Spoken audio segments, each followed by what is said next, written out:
이름으로 기도합니다. 아멘. 예수님이 골고다 언덕 십자가에서 죽음을 당하십니다. 제자들은 충격 그 자체가 됩니다. 3년의 추억이 어떠했을까요? 다 사라집니다. 제자들은 지금 죽음의 공포에 떨고 있습니다. 마가의 다락방이 안전지대가 아닌지라 문 걸어 잠그고 있지만 언제든지 문을 쾅쾅 두르며 로마의 병사들이 들이닥칠 것만 같습니다. 그래서 떨고 있습니다. 그들에게는 예수님이 병자 낫게 하였고요, 죽은 자 살리게 했던 예수님이기에 그 예수님이 이렇게 무력하게 죽을 줄 몰랐습니다. 그들이 꿈꿨던 모든 것 헛된 꿈이 되었습니다. 이제 그들에게는 어떤 희망도 빛도 보이지 않습니다. 단지 한없는 절망과 죽음의 공포만이 있습니다. 바로 그러한 때에 부활하신 예수님 나타나셨습니다. 예수님의 부활은 그들에게는 정말 기쁜 소식이 됩니다. 속으로 무슨 생각했을까요? 그럼 그렇지. 절망의 어둠 속에서 다시 희망의 빛이 타오르기 시작합니다. 다시 살아난 예수와 함께 이 나라 회복할 절호의 기회가 온 것이죠. 죽은 예수님 살아나셨다. 로마를 물리치고 이스라엘 왕국 메시아 왕국을 건설할 기회가 됐다. 제자들은요, 부활하신 예수님께 묻습니다. 이스라엘이 로마 제국으로부터 언제 해방시켜 주실 때가 지금입니까? 유대인들은 옛날부터 믿고 있었던 내용이 있습니다. 메시아가 오시면 유대인들이 세계를 지배하는 메시아 왕국을 세울 수 있다고 말입니다. 예수님의 죽음으로 그 꿈이요 산산조각 났지만 예수님이 부활로 메시아의 왕국에 대한 희망을 다시 갖기 시작합니다. 제자들은 주님의 부활로요 다시 높은 지위에 앉을 한상에 빠집니다. 그들은 성령 받으라라는 주님의 말씀이 무슨 말씀인지 깨닫지 못합니다. 아직도 세상적인 것, 가치관에 매여 있습니다. 그들의 주된 관심은요, 로마의 압제하에 있는 이스라엘 국가가 언제 해방될 것인가, 언제 주위 나라들을 굴복시켜서 메시아 왕국을 세울 수 있을까. 그래서 예수님께 묻습니다. 주께서 이스라엘 나라를 회복하심이 이때니까. 예수님은요 하나님 나라의 일을 말씀하십니다. 그러나 제자들은요 아직도 이 세상에 더 관심이 많았습니다. 이런 제자들의 모습이요 바로 이 시대를 살아가는 성도들의 모습입니다. 주님은 영적인 말씀을 하시는데 우리는 항상 복을 구합니다. 주님은 하나님 나라를 건설하고 싶어 하시는데 우리는 이 세상에서의 성공에만 관심을 둡니다. 주님은 언제나 내가 변화하기를 기대하시는데 우리는 주변 환경 바뀌고요 상대가 달라지기를 원합니다. 주여, 이스라엘 나라를 회복하심이 지금입니까? 그들의 현실적인 기대에 찬 이 질문 앞에 예수님 동문서답합니다. 때와 시기는 아버지께서 자기 고난에 두셨으니 너희가 알 바 아니오. 오직 성령이 너희에게 임하시면 너희가 권능받고 예루살렘과 온 유다와 사마리아와 땅끝까지 이르러 내 증인이 되리라. 제자들은요 땅의 나라에 대한 희망을 말합니다. 부활하신 예수님은요 하나님 나라 건설을 말씀합니다. 그 일을 위해서 제자들이 부지런히 복음 전해야 된다 말씀 주고 있습니다. 때와 시기 너희가 알 바 아니다. 여기서 제자들은 알 바가 아니라고 하신 것이 아직 그 기한이 결정되지 않았다라는 그런 의미가 아니라는 걸 알아야 됩니다. 그것은 전적으로 하나님의 권세와 하나님의 계획 하에 달려져 있으니 굳이 우리가 알려고 할 필요가 없다라는 말씀입니다. 예수님 십자가 지기 전부터 무슨 말씀을 주셨는가 하면은요, 예루살렘을 떠나지 말고 위에서부터 허락되어지는 능력을 받으라, 곧 성령을 받으라고 명하십니다. 왜? 하나님 나라를 일을 위해서는 성령님이 필요할까요?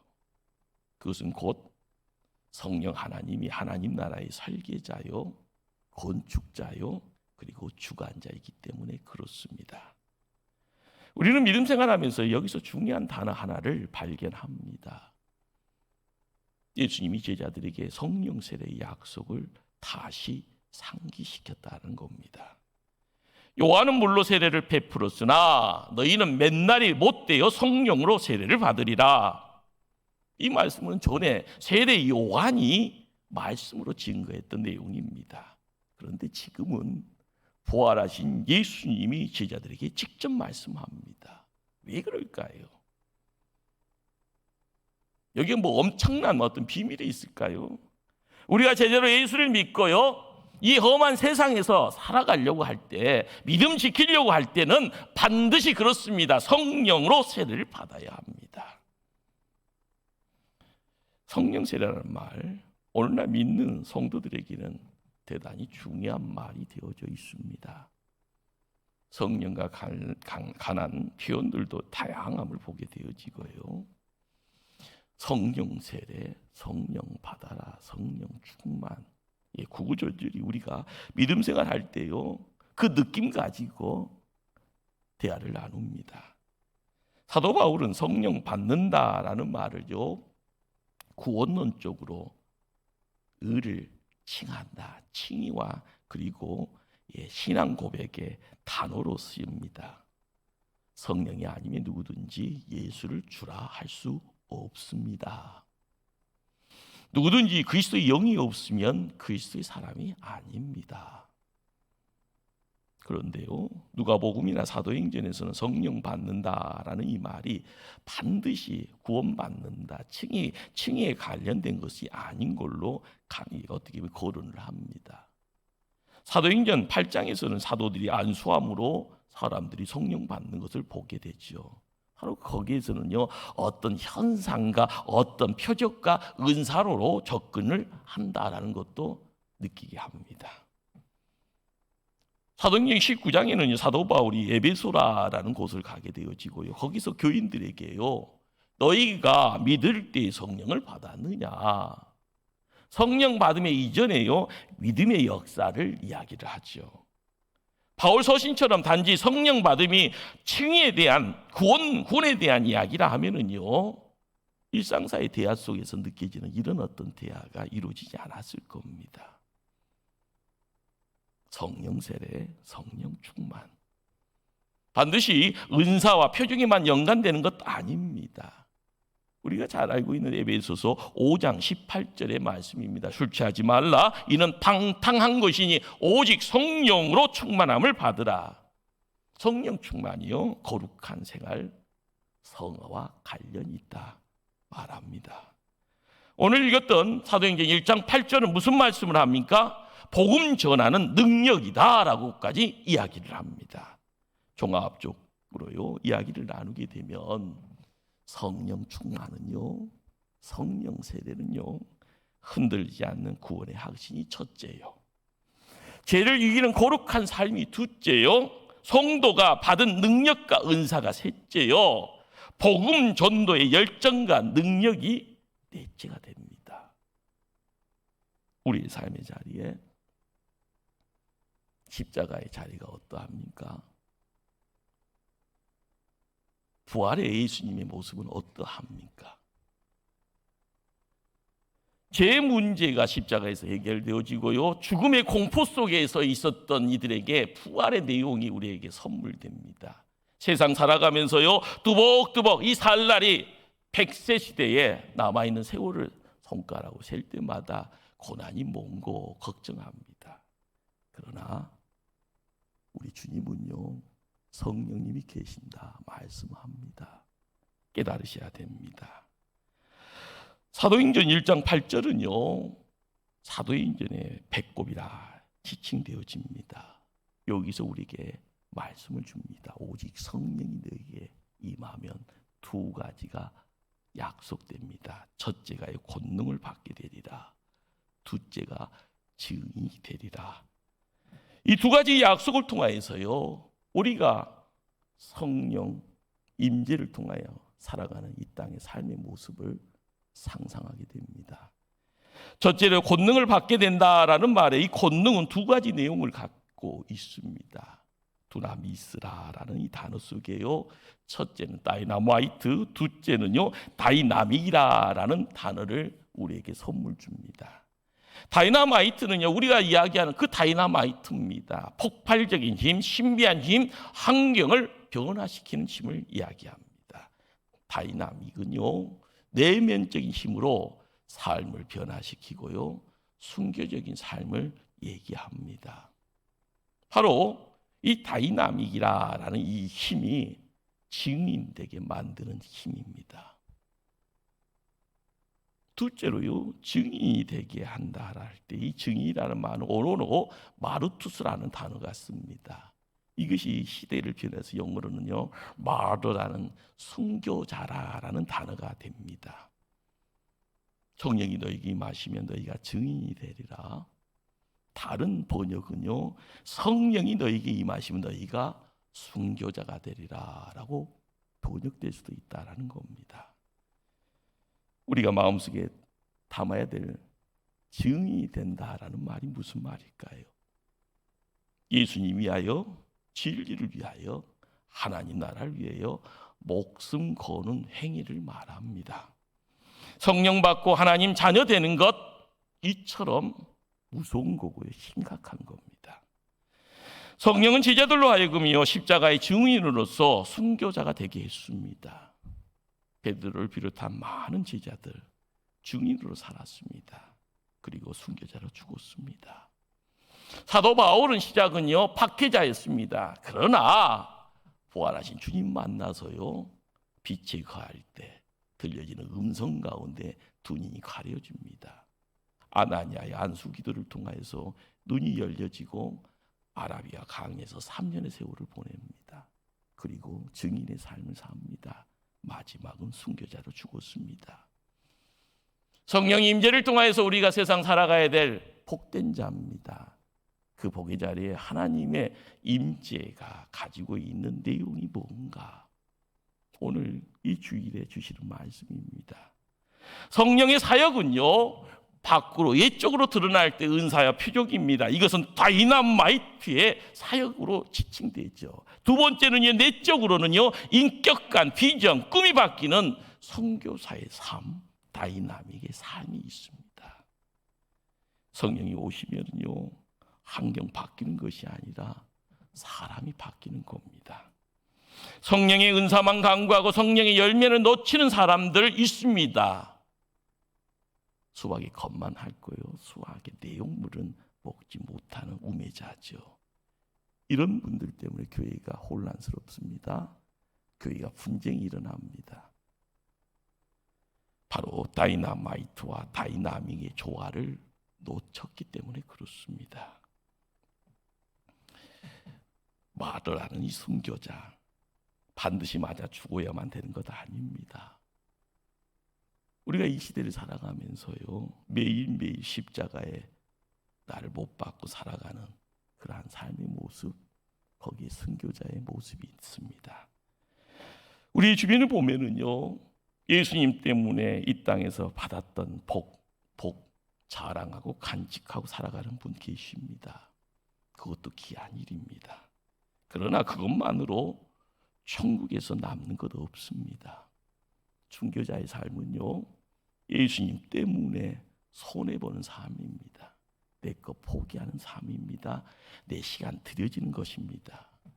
예수님 때문에 뭔가를 잃어버렸고요 뭔가의 손해를 보았느냐, 이 질문 앞에 내용이 없으면요 끔찍하잖아요. 미담이 없으면요 창피하잖아요.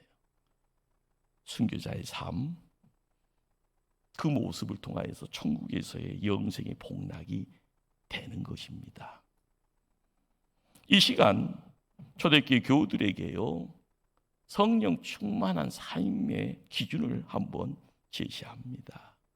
은사가 있습니다. 열매가 있습니다. 이 두 가지가 충돌하면요, 차라리 은사 부분을 잠시 양보하시길 바랍니다.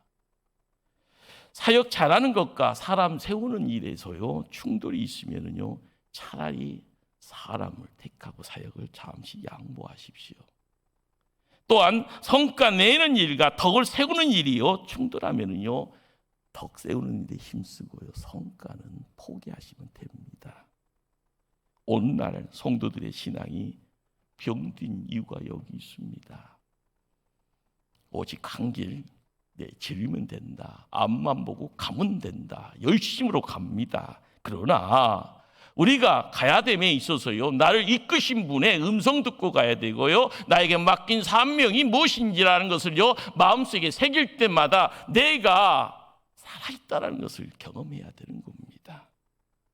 교회 다니는 사람 많은데 세상을 변화시킬 수 없다라는 것, 힘이 없기 때문에 그렇습니다. 이처럼 심각함의 내용들이 왜 찾아왔습니까? 왜 이렇게 영적인 침체 속에서 코로나 이전과 이후의 삶의 모습이 왜 이렇게 극단적으로까지 모습을 드러냅니까? 그렇습니다. 예수 믿는 목적이요, 영적이고 영원한 가치 두지 아니하고요, 그냥 이 땅에서의 만사 형통에만 올인하면서 문제가 심각해지는 겁니다. 믿는 자의 모습이 어때야 됩니까? 내가 시장에서요, 내가 섬기는 직장에서요, 내가 섬기는 교회에서요, 내가 섬기는 가정에서 순교적인 정신 가지고 살아야 하는 겁니다. 때묻지 않는 양심이 필요하고요, 나의 가난 또한 부끄러워하지 하고요, 내가 처한 고난과 환난에서도요, 도망치지 않는다. 이것이 증인입니다. 이것이 순교자의 삶입니다. 왜 창피합니까? 내 안에 살아계시는 예수 그리스도가요, 나에게 방향을 세워주시는데요, 함께 걷자고 이야기하시는데요. 오늘 본문은요, 예수님이 유언과 더불어서 승천을 기록합니다. 이유가 뭘까요? 예수님이 승천이 있어야만 약속하신 성령 받을 수 있어서 그렇습니다. 예수님의 승천은요, 성령 강림의 전제 조건이고 필수가 됩니다. 예수님의 승천 비밀 아닙니다. 제자들이 보는 가운데에서 공개적으로 이루어졌습니다. 여기에 승천에 해당되는 동사가 올리어 갔다라는 이 말, 우주의 어느 공간으로 가는 것 아니고요, 예수님이 이 지상에서 하늘나라로 가신 것이고, 이 피조세계에서 하나님 아버지 계시는 청상세계로 가신 겁니다. 요즘 젊은이들에는요, 이해가 안 되는 말이죠. 그러나 여기에 신비가 있는 겁니다. 물리적인 한계를요 넘어서는 어떤 하나님의 영역이 있는데, 이것은 차원의 문제를 더 넘어서는 부분입니다. 과학자들은요, 이 우주 만물을요 차원으로 이야기하면 눈으로 보여줄 수 있는 세계를요 11단계까지 연구가 보고가 되어집니다. 그러나 알아야 될 것은요, 인간 너머에 하나님 계신다는 겁니다. 제자들에게요, 흰옷 입은 천사 둘이 와서 말합니다. 갈릴리 사람들아, 어찌하여 서서 하늘을 쳐다보느냐? 너희 가운데서 하늘로 올려지신 이 예수는 하늘로 가심을 본 그대로 오시리라. 천사들의 이 말씀은 책망입니다. 본연의 사명 잊어버리고요, 기이한 이적 현상이에요. 마음 뺏기고 있는 제자들에 대한 경계고요, 그리고 나무람이고요, 깨우침의 자리입니다.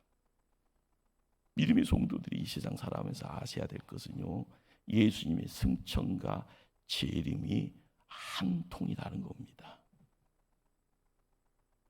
믿음 생활을 하면서요, 좋은 세상입니다. 믿음 생활을 하면서요, 가고 싶은 곳 많습니다. 믿음 생활을 하면서요, 이제는 우주 밖으로 나갈 수 있는 상상까지 이루어지는 세상입니다. 그러나 성경은 이야기합니다. 예수님 오신다고요. 하늘로 가신 본 그대로 오시리라. 그러기에 성도는 항상 우리가 해야 될 사명이 무엇인가? 이것이 넘버원이 돼야 될 줄 압니다. 제자들은 예루살렘으로 돌아옵니다. 그들이 머물렀던 다락방으로 올라가고요. 여기 모인 사람들이 11 사도들, 예수님의 어머니, 동생들, 그의 여러 명이 있었습니다. 여기에 제자들의 명단이 다시 기록됩니다. 복음서에도요, 예수님의 명단이 기록되었는데 왜 또다시 기록할 필요가 있을까라는 생각 들죠. 그런데 이 둘은 성격이 다릅니다. 복음서의 제자 명단은 입학생 명단인가 동시에요. 사도행전 1장의 명단은 3년의 훈련을 잘 마쳐서 졸업하는 졸업생 명단입니다. 이 둘 사이의 중요한 차이점이 뭔가요? 사도행전 1장에는 가룟 유다의 이름이 빠져 있습니다. 명심하십시다. 성령으로 충만함을 받아야만 하나님 나라의 승리자가 됩니다. 가정의 잠깐의 만족 속에서 느껴지는 기쁨 아닙니다. 결승전까지요, 종착전까지 종말의 자리에 승리자가 돼야 됩니다. 그렇습니다. 마지막에 웃는 자가 이기는 자입니다. 홍 목사도요, 고등학교 1학년 때 성령 받고 하나님 자녀 되었습니다. 어린 사무엘처럼요, 하나님께 바쳐지는 것처럼 단지 하나님 알고픈 마음 가지고 못 모르고 서울 올라갔습니다. 장로의 신학대학에 입학했고요. 그곳에서부터 베세메스로 끌려가는 소의 모습이 저에게 있었습니다. 이후에 많은 신앙의 갈등이 있었고 위기도 있었습니다. 그것까지도요, 조용히 극복됨이 하나님의 은혜입니다. 고비고비마다 내가 하나님 곁 떠나려고 해도 하나님 나를 강하게 붙들고 계십니다. 가는 길에 방황 그리고 잠시 지체는 있어도요, 구원의 확신 흔들리지 않았습니다. 이것이 바로 성령 충만입니다. 목회 현장에서도요, 복음의 능력 경험합니다. 오직 예수 이름, 예수 복음 하나로 하나님 사역 감당하고 있습니다. 코로나 이후 한국교회 목회 환경이 너무너무 많이 변했습니다. 이럴 때 하나님의 음성이 들려져야 될 줄 압니다. 성도는 성령의 은사와 함께 성령의 열매에 더 깊이 관심 가져야 합니다. 성도들의 인격과 삶이 거룩해져야 합니다. 교회에서뿐만이 아니라 가정에서, 직장 안에서 만나는 이웃과의 관계 속에서 덕이 돼야 되고요, 빛이 되어야 합니다. 이것이 이 시대의 가장 중요한 성령 충만의 열매입니다. 내가 섬기는 목포초대교회 정말 뜨겁게 사랑해 주시길 바랍니다. 자긍심 가질 때 이단과 사입으로부터요, 교회가 지켜집니다. 교회를 위해서 헌신하고요, 내 교회를 위해서요, 충성해야 합니다. 이것이 성령 충만한 사람들의 신앙 자세입니다. 기도합니다.